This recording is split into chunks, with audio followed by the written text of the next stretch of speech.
Dr. Eric, the fitness physician, where I talk about all things related to hormonal fitness, muscle medicine, and more. Today, I'm going to be talking about some other different things. I'm going to talk about bile. Everybody wants to learn about bile right now.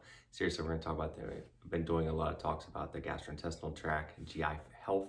We're going to talk about some other things too in terms of intestinal issues, the microbiome. We're going to talk about much more in the future, but this came up as a question. We're talking about liver health, gut health, etc. So I'm going to do a two-part series on this. So we're going to talk about the importance of your liver, your gallbladder, and specifically bile, which is made by those organs. So what is bile? Of course, we know that everything starts in the liver. You know, our livers are a massively important organ in our body. They're involved in numerous metabolic processes.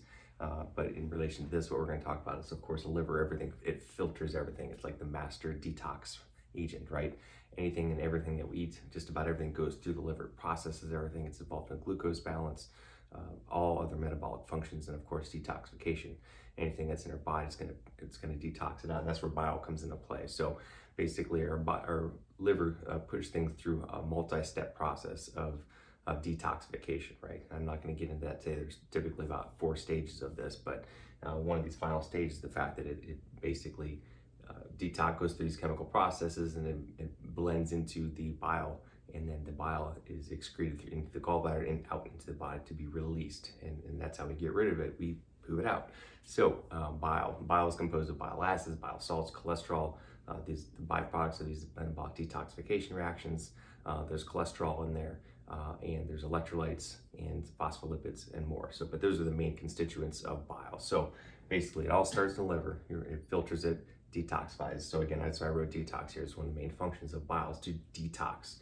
You know, any xenobiotics, pesticides, medications, toxins, anything in our body that we don't need. It's going to deconjugate. It's going to do all these different things, these chemical reactions, and it's going to get rid of it. That's what it does. So the biggest thing is taking out the trash, right? That's what one of the biggest purposes of the bile. And again, why we're talking about this is because if there's an impairment of this, there's something wrong with your bile production, your bile secretion, your bile elimination, your liver, your gastrointestinal tract, it's going to mess up all these things, and that can not only cause gut issues, but immunologic issues and many other health conditions as well. So detox, massively important. Again, we'll talk about that some more.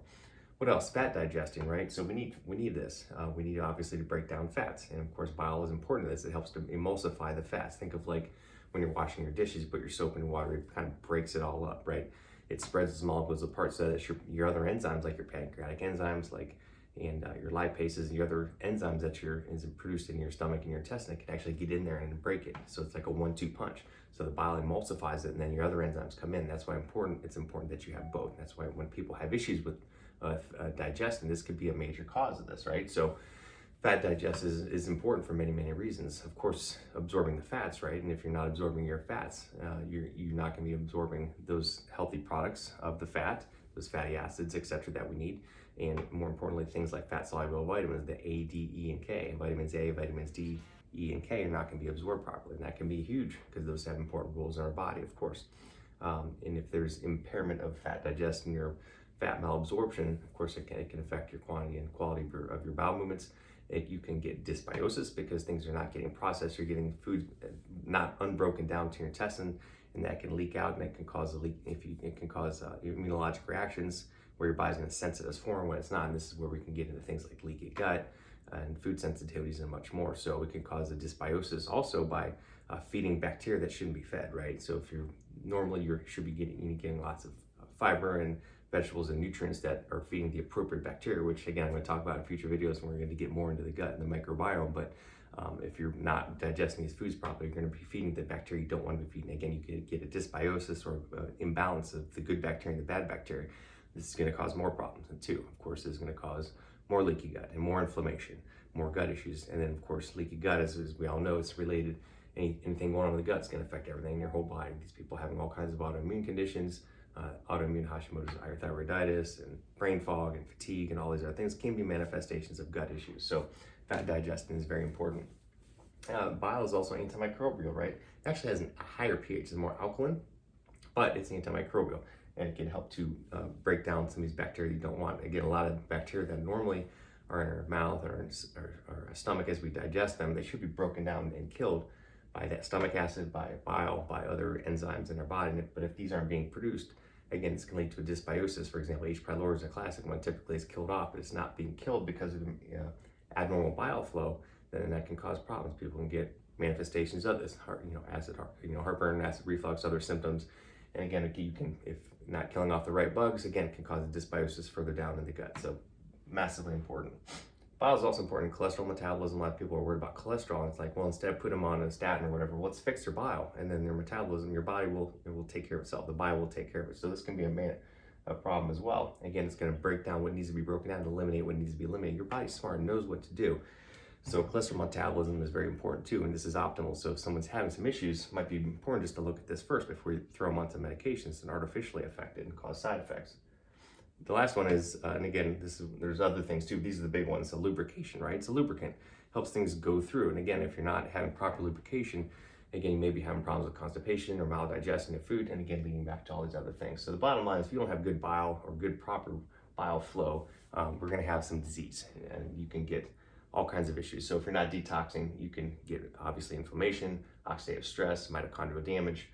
You can even get, if it's not flowing at all, if it's bound up, or if you're just not making enough or not eating the right foods, etc., you can get what's called cholestasis, where it just kind of sits there, and then you can get blockages. You can get gallstones and gallbladder problems, right? Just think of like the oil in your car. It's not being changed out. It gets thick and sludgy.